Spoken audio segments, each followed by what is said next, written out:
Chapter 9. Halos sapakin ko ang sarili ko sa ginawa kong katangahan. I never felt anything towards Lorraine anymore. Paano nangyari lahat ng iyon? Alam kong baliw na baliw ako sa kanya, pero bakit ganito ang haramdaman ko pagkakita ko sa kanya, at nung kinausap ko siya ay wala man lang akong naramdaman. Nung niyakap ko siya ay walang tuwa. Master, easy, sambit ni Aris habang haplos ako. Nasa bar kami ngayon umiinom ng alak. I didn't get it, Aris. Alam nating pareho na baliw ako kay Lorraine to the point I lose myself because of her bot look, at minaw hindi man lang ako nag-aksaya ng oras para habulin at pilyon siya. Sambit ko dahil nababaliw na ako, kakaisip kong bakit ganun na lang. Simple lang, Master. Dahil mas mahal mo si Miss Mildred, nagbago ka dahil sa kanya. Yung sa inyo ni Ma'am Lorraine noon walang panama sa kung anong nagawa sa'yo ni Miss Mildred. Sambit ni Aris. Inisip ko naman lahat ng mga unforgettable moments ni Lorraine noon. Puro bakasyon kami sa mamahaling isla, pupunta ng ibang bansa para i-celebrate ang anniversary naming dalawa. Unlike now na si Mildred ang kasama ko, simple lamang lahat pero sobrang saya na namin, masi-enjoy namin ang isa't isa kaysa sa lugar. You're right, final decision, I will choose Mildred, matigas kong sabi. Master, di mo na dapat pinag-usipan yun eh, kung mahal mo SJ Miss Mildred di ka na magdadalawang isasip na piliin siya, ganun lang yun. Sambot naman ni Aris. Yumuko naman ako dahil parang sinampal ako ng katotohanan na para bang ginawa kong panakip. Butas si Mildred *, sorry for what I've done. You aren't, dapat di na ako nagdadalawang isip na piliin siya dahil siya na ang mahal ko at siya na ang mundo ko. Ganyan dapat maniwala ka sa gwapong Aris. Sambit naman niya, di ko na lang siya pinansin dahil biglang may nag-text sakin, number lang siya at walang pangalan, kaya kumunot naman ang noo ko from 0977269355. Hubby, asan ka na ba? Kanina ka pa hinanap ni Mitch. Nakalimutan mo at ang birthday niya bukas. Wag mong kalimutan yung manggang hilaw at bagoong na may golden flakes. Natawa naman ako sa nabasa ko, ibang tupak din tang asawa ko. Let's go. My wife is waiting for me, sambot ko at tumayo na ako. Sumunod naman si Aris sakin at inakbayan ako. Master, grabing improvement yung nakikita ko ngayon, kakaiba talaga. Manghang wika niya, saya na lang ang nasabi ko. Dumiretso na kami sa parking lot, panay tukso parent si Aris sakin na under na raw ako ni Mildred, ngunit kanina pa ako nakakaramdam na may sumusunod sa amin. Bigla naman akong tumigil at tiningnan ang paligid. Did you feel something? Mahina kong sambit.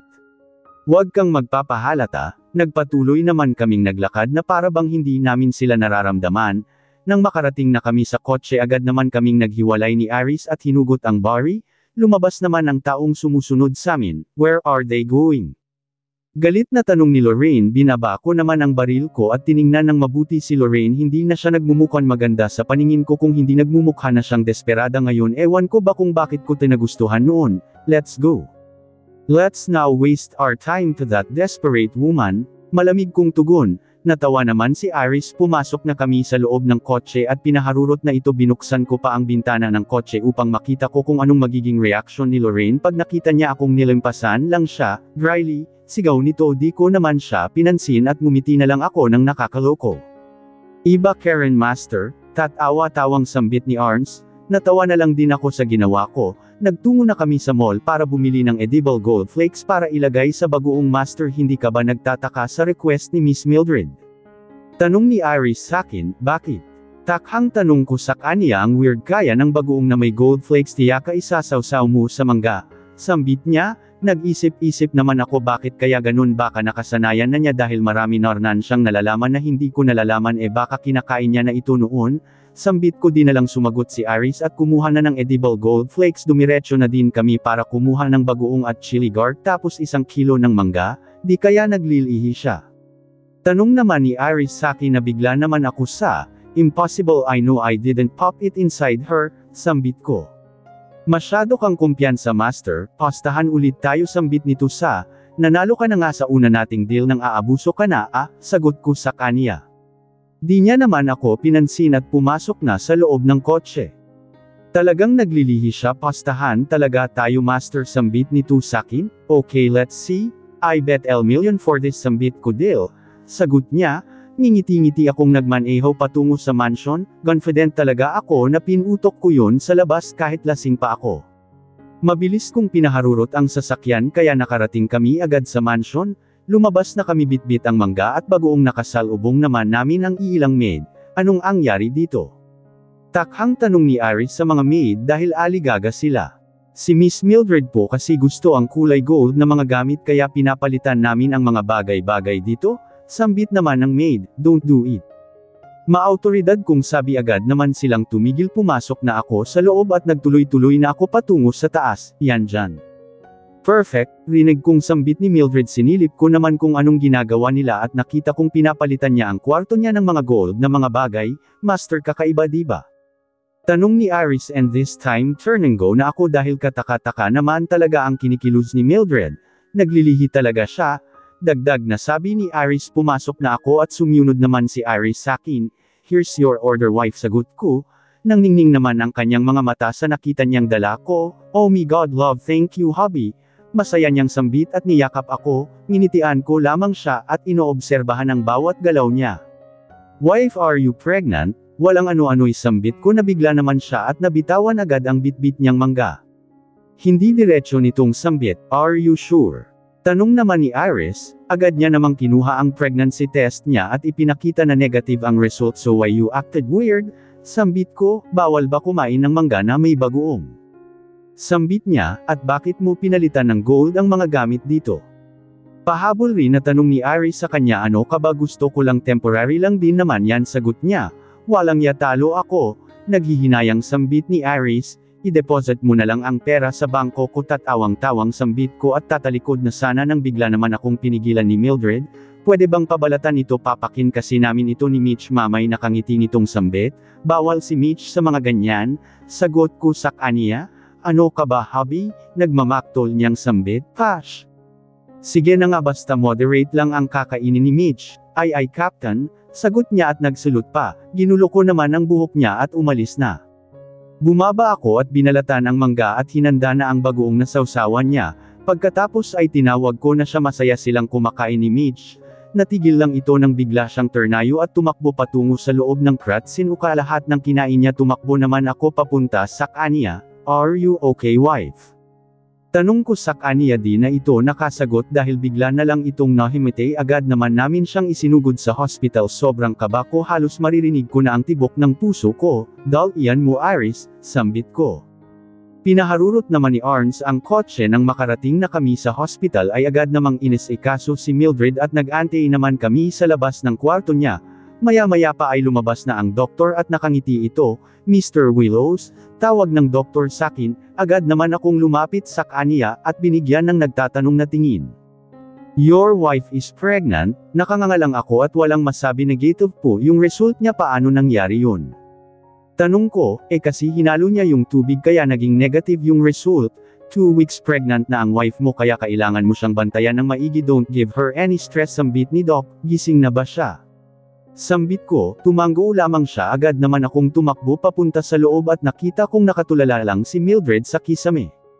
Wife, excited kong sambit niyakap ko siya kaagad, magiging mataba na ako, walang ano-ano'y sambit niya, what? Takhang tanong ko, magiging mataba na ako, tapos magiging pangit na iwanan mo na ako, umiiyak na ito, pinatakan ko naman siya at hinalikan, don't think about your appearance ang importante safe kayo ni baby okay.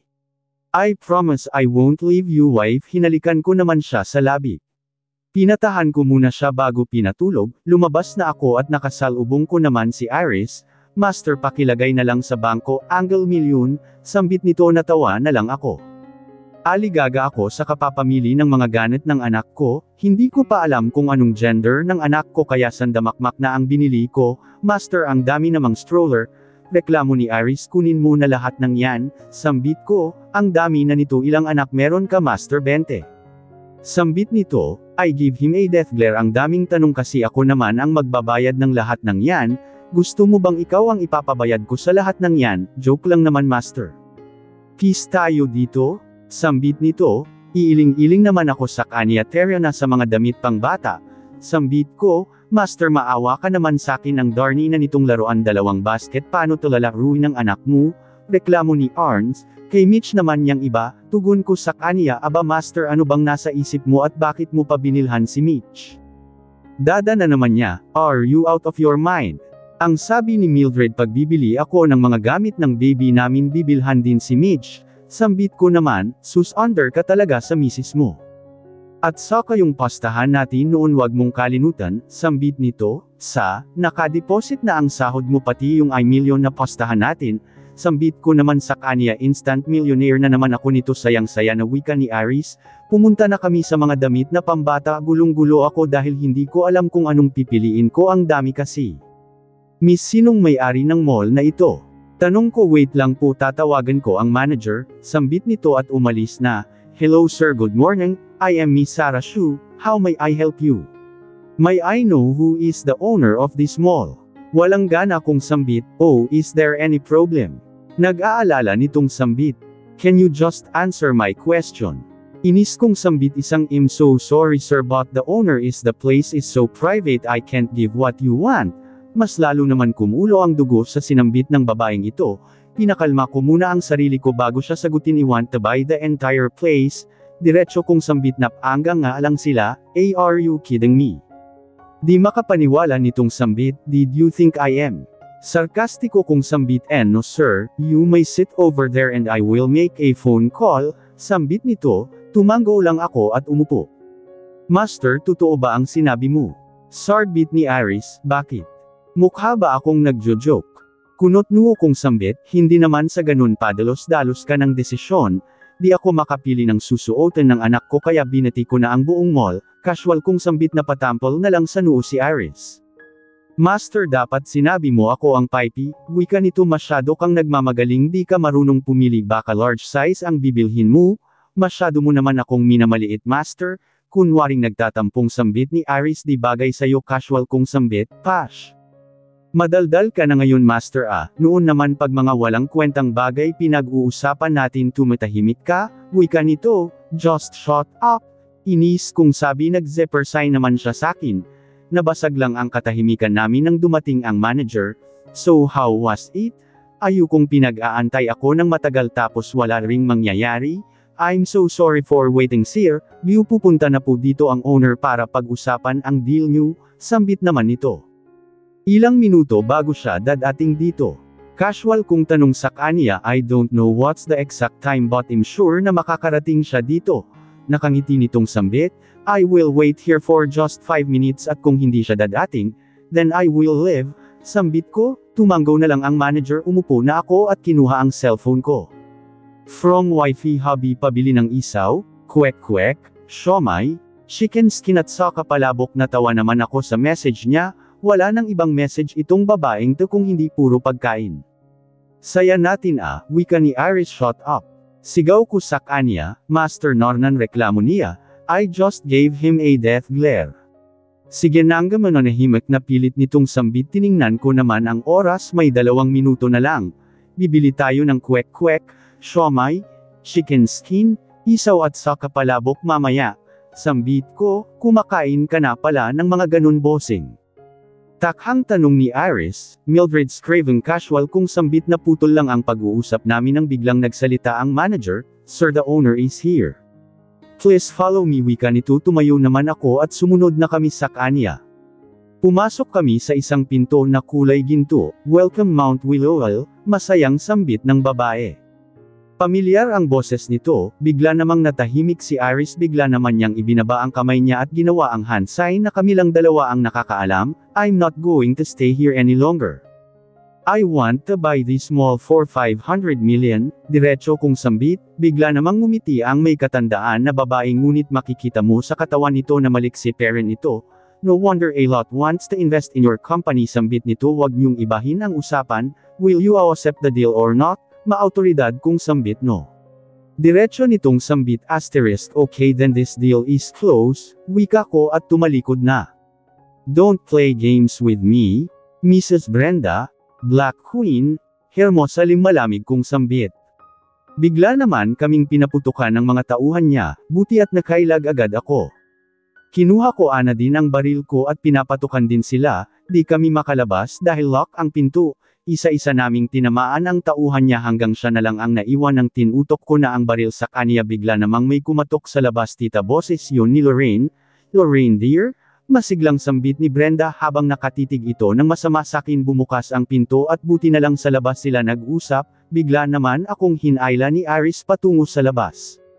G. Gray, Yutal na sambit ni Lorraine, di ko naman siya pinansin at nilampasan lamang siya. I'll make sure na babalik ka sakin, sigaw nito. I just chuckle at tiningnan siya. You're so delusional Lorraine, just come back where you came from and don't bother me again. Maautoridad kong sambit agad-agad naman akong termalikod at humakbang papalayo sa kanya. Sa wakas wala na talagang Lorraine sa buhay ko, isa na lang siyang alaala sa lahat ng sakit noon. Master, that woman is the same woman who break into the mansion, sambit ni Aris. Yeah, I know, sambit ko, paano mo nalaman? Takhang tanong naman ni Aris. Fingerprints, casual kong sambit. Iling-iling naman siya habang tumatawa ako. Yung agent hindi ko man lang naisip yan, wika nito. Kasalanan ko pang naging bobo ka, master naman grabe ka naman, tara na nga bili na tayo ng street food, sambit ko sumunod naman siya sakin. Pinakyo ko na lahat ng kwek-kwek, siomai, chicken skin. Isaw at saka palabok na nakita ko, grabe ang dani, masayang sambit ni Aris. Di para sayo ta. Sus di naman yan masakit si Miss Mildred, ang dami kaya nito. Wika naman ni Aris. Siya na nagbitbit lahat at wala man lang karekla-reklamo, masaya pa siyang binitbit lahat ng yun. Pumasok na kami sa loob ng kotse at humarurot na pauwi sa mansion. Nakauwi na kasi ito kabapan kaya di na ako nag-alala masyado. Ilang minuto at nakarating na kami sa mansion. Pumasok na kami at sinalubon naman ako ni Mitch. Daddy, masaya nitong sambit. I kissed her forehead. Where is your mom? Tanong ko, upstairs, sagot niya. Sumabay na lito sa amin ni Aris, kaya mo pa ba? Tanong ko kay Aris, aba naman para pag nakita ako ni Miss Mildred na buhat-buhat ka at maawa siya sakin tiyak bibigyan niya ako o di kaya hati pa kami. Sambit nito. LD ko na lang siya pinansin. Wife, tawag ko agad naman. Bunukas ang pinto at nakita ko naman siyang nakabihis na. San ka pupunta? Takhang tanong ko. May luggage din kasi siyang dala, nabili no ba ang lahat? Tanong nito, tiningnan ko naman si Aris, dam ako rin ang tingin niya doon niya. Hey, masayang wika nito at inisa-isang kinuha ang mga pagkain kay Aris. Magbihis na kayo, sambit nito. I am clueless about what she says. Bakit? Takhang tanong ko. Gusto ko kasi na doon kainin sa Disneyland itong street food, sambit nito. Naparmura na lang kami ni Aris. Anong klaseng tupak at meron itong babaeng ito? Wife, baka naman nagdedesisyon ka ng padalos-dalos ka. Di na ako natapos dahil bigla na lang niyang binalibag ang daladala niyang luggage. Asterisk. So hindi kayo sasama, hindi ka papayag. Paiyak nitong sambit, napahilot na lang ako sa sentido ko at tumango na lang. Aris, magbihis ka na at ipakuha mo na rin ang private plane, sambit ko. Thank you hubby. Masayang sambit ni Mildred at niyakap ako. Daddy, si my outfit twinning kami ni Mon. Mas siyang sambit ni Mitch. Natawa na lang ako. Nagbihis na ako at nagdala na rin ng unting damit at lumabas na. Let's go, sambit ko. Tumango naman si Mildred. Ayos ba? Wika ni Arus habang rumampa na parang modelo. Ang cute mo Iris, masayang sambit ni Mildred at kinurot ang pisenge ni Iris. Agad ko naman siyang hinayla. Wife, that's too much. Wika ko. Di naman siya nagalit. Natawa na lang si Iris. Nasa loob na kami ng private plane namin at kasalukuyan itong lumilipad. Miss Mildred, bakit naisip mo na kanin sa Disneyland itong mga street food? Tanong ni Iris sa kanya. Kasi gusto ko pake mo, sambit nito. Tumahimik naman si Iris. Maya-maya pa biglang lumapag ang eroplano at bumaba na kami. Dumirets zero agad kami sa Disneyland para kainin na ni Mildred lahat nga street food. Nakikain na din kami. Lang oras bago natapos ang fireworks ay nagyaya na itong matulog kaya dumiretso na kami sa hotel. Pagkarating namin ay agad namang nagbihis si Mildred at humiga na. Thank you hubby. Masaya niyang sambit. If that's what you want wife, then you'll have it. What's my wife's want my wife's get? Sambit ko at hinalikan ito. Seeing him makes my blood boiled. I am not done. I will seek for revenge. It was a year ago pero parang kahapon lang lahat ang nangyari. Flashback. It was rainy afternoon in Southwood High. Doon nag-aaral ang anak ko na si Odesse. She was very smart at napaka-beauting anak kaya sinisikap kong maging mabuting ina sa kanya even though I know sometimes that I have a small time to her. Odesse. Tawag ko sa kanya, lumingon naman siya sa akin. What happened my love? Tanong ko sa kanya. None of your business, Mon. Malamig niyang tugon na pakunot naman ang noo ko sa sinabi niya. Nakita kong may papalapit na estudyante. Mga grupo ito ng mga kalalakihan. Nagkakasiyahan naman sila. Hi Mitch. Bati ng isang binata sa anak ko. Ngumiti naman ng bahagya si Odesse. Kailan pa naging maganda sa pandinig ng anak ko ang Mitch? She hates her second name. Oh Desi, what's the matter with that? Takhang tanong ko, ma'am, marami na kayong na-miss out sa mga pangyayari sa buhay ko. It's not my fault mon if you don't know anything about me dahil puro naman kayo kumpanya sambit nito. How dare you talk to me like that, oh Desi? As if naman makikinig ako sa iyo. Sa totoo lang mami, hindi ko na alam kung nanay pa ba kita o tita ko. Malamig niyang sambit at umalis. Oh Desi. Oh Desi. Come back here, tawag ko sa kanya, ngunit parang wala itong narinig at dirdiretso lamang it. Pumasok ako sa loob ng kotse at sinundan siya. Nakita ko namang sumakay ito sa bus kaya palihim ko parent siyang sinusundan hanggang sa bumaba siya sa isang abandonadong building. Bumaba din ako at sinundan siya. Lilinga-linga pa ito na para bang nalalaman niyang na'y sumusunod sa kanya. Maya-maya pa ay pumasok na ito sa loob. Dahan-dahan akong nagtungo sa pinto. Nang itinulak ko na ito, nakita ko naman ang naglalakihang mga gwardya na nakaharang. Bawal po kayo dito, matigas nitong sambit. Kinuha ko ang silencer ko at ipinakita sa kanila. Madali lang naman akong kausap, as kayo sa harapan ko o aalisin ko kayo sa mundo. Nakangiti kong sambit, pinapasok naman nila ako sa loob. Wala na akong inaksayang oras, hinanap ko agad ang anak ko. It was dark here, walang katao-tao. Anong klaseng lugar ito? Babalutin ka munang dilim hanggang sa makarating ka sa isang napakaingay na silid. Nag-iinyuman, nagsasayawan, mga lasing. Kahit san banda ka tumingin makikita mo ang hindi kaaya-ayang gawain ng mga babae dito. Pumasok na ako sa loob. Ilang silid sa pangalawang silid nandun ang mga nagsusugal na mga estudyante. May mga iba't ibang silid na puro na'y ginagawa. Hindi rin pala puro kabulastugan dito sa loob na ito dahil may nakita akong silid na naglalaban sila sa chess, Scrabble at iba pang indoor game. May mga naglalaro pa nga ng ping-pong, badminton, volleyball, at ang iba naman ay nasa isang silid nagbabasa ng libro. I was amazed with this place. Sinong gumawa nito? Dahil nakakatuwa siya, ang akala mo'y abandonadong building ay isang palang building ng puno ng kasiyahan. It was indeed awesome. Susuko na sana ako dahil hindi ko pere nakita si Odesi hanggang sa may nakita akong grupo ng mga estudyanteng lalaki na nagkwekwentuhan. Maganda ang labanan ngayon, si Supremo at ang presidente ng Southwood. At alam nyo ba ang pusta? Ano? Kung matatalo si Supremo, di na siya magiging pasaway sa loob ng Southwood. Pero pag matatalo naman si MS President ay magiging girlfriend niya ito ng 1 taon. Masayang sambit ng lalaking estudyante. Yuan, lupot talaga ng Supremo natin. Sambit naman ng kasama nato. Naguguluhan naman ako sa sinasabi nila may iba pa bang paligsahan at kasiyahan dito. Sumunod na ako sa kanila. Dumaan kami sa madilim na parang isang tunnel. Nangangapa na nga ako sa dilim at nadapa pa ako ng lang beses dahil sa dilim. Yung mga estudyante naman na sinusundan ko ay dirdiretso lang sila na para bang sanay na sila sa lugar na ito. Nang makita ko na ang hangganan ng tunnel ay ngumiti naman ako. Nauna na ang mga estudyanteng sinundan ko kaya ako na lang ang nandito. Oops! Bawal po kayo dito, wala kayong tatak at wala kayong permiso. Sambit ng gwardya. Kinuha ko naman ang baril ko at itinutok ito sa kanya. Ano? Kailangan ko pa ba ng permiso? Ako ang kakuha ng permiso nyo kay San Pedro para makapasok kayo. Nakangiti kong sambit, ma'am, kasi utos po ito ni Supremo. Wika ng guard. Utos ni Supremo o makikita nyo ang gumawa ng 10 utos. Gigil kong sambit, wala na silang nagawa dahil itinutok ko sa mga ulo nila ang baril. Isang kalabit ko lang ng gatilyo. Tiyak kababulag itong mga ito at kakalat ang mga utak nilang walang laman. Matagumpay akong nakaupo sa elsang upuan. Nakitang-kita ang kabuuan ng field. Excited na ako sa race na ito. Sambit ng mga babae na estudyante sa gilid ko. Kaya pala may mga sasakyan ang nakaparada dito. Panatag naman ako na baka andito si Odesi nanonood nito. Sobrang ingay na sa loob ng arena nang biglang tinutok ang ikaw sa gitna at lumabas ang isang lalaki na may hawak-hawak na mikropono. Are you excited? Sigaw nito. Dumagandong naman ang buong field at halos mabingi ako dahil sinakop na ng malakas na sigawan ang field. Fasten your seatbelt and be ready for the breathtaking race. Here are the contestants for today's big race. Racer number 1, Green Shadow. Racer number 2, Goldie. Di ko na pinakinggan ang ibang tinawag niya dahil di ko rin naman din naririnig ito ng bayo dahil sa sobrang ingay, ngunit bigla na lang akong nagulat nang lumabas sa field ang anak ko. And the racer, the president of Southwood, MS Fearless, sigawan ang narinig ko. Nakita ko itong walang emosyon naglalakad habang nakatingin sa lalaking tumawag sa kaniya kanina.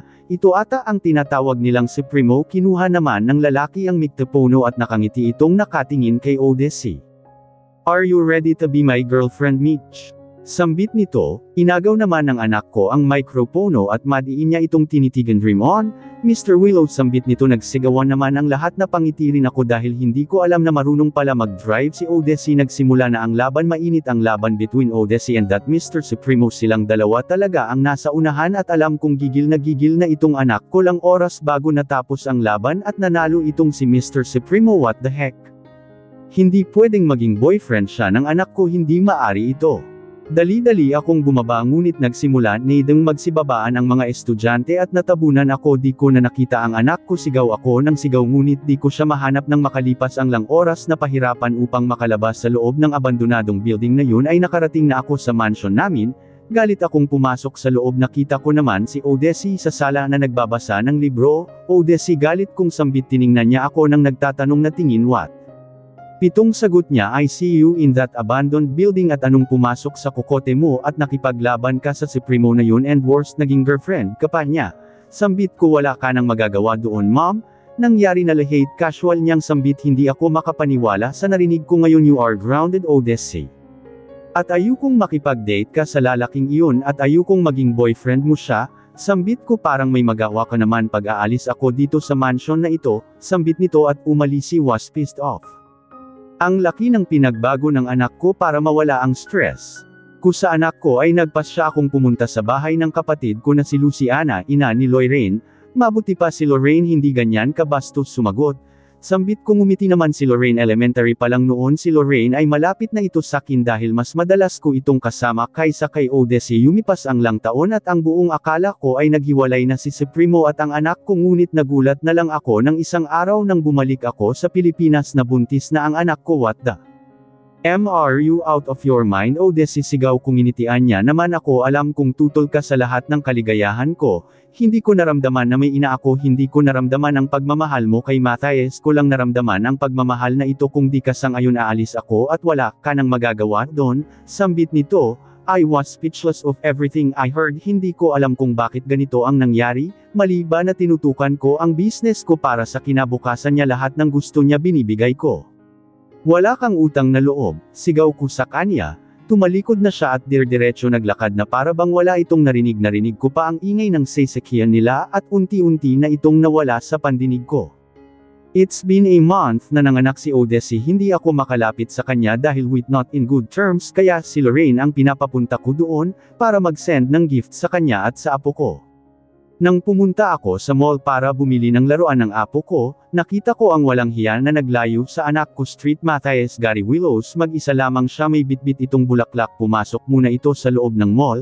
May naisip naman akong paraan. Inilayo M0 sakin ang anak ko, pues ilalayo din kita sa kanila, yung tipong hindi ka na makakabalik. Sambit ko. Nagtungo na ako sa kotse niya at pinutol ang brake. Goodbye, Supremo, sambit ko at tatawa-tawang umalis. Nag-celebrate pa ako nun. Kumain ako sa labas at umorder ng mga mamahaling wine. Cheers for what they done today. Finally, sambit ko, bigla naman akong natigil ng tumunog ang sapi ko. What, Lorraine? Nagsasaya pa ako. Wanna join? Masaya kong sambit. Napatigil naman ako nang marinig ko ang iyak niya. Tita, si Ate Odyssey na disgrasya and sinugod po namin sila sa hospital pero dead on arrival na silang dalawa ni Kuya Matt. Iyak niyang sambit. Nabitawan ko naman ang wine glass ko. No, hindi pwede ta, it's me, I kill my daughter. It was heartbreaking. I was devastated of what was happened. Everything is my fault. Sinisi ko ang sarili ko. I messed up everything. Tita, stop it. Saway ni Lorraine sakin dahil araw-araw akong umiinom ng alak para makalimutan ang sakit. Nakakatulog na lang ako sa sobrang kalasinggan ko. You don't need to say anything, Lorraine. Umuwi ka na sa inyo at wag ka nang bumalik dito. Sambit ko, para namang wala siyang narinig at nagtungo na ito sa sofa, umupo at uminom din ng wine.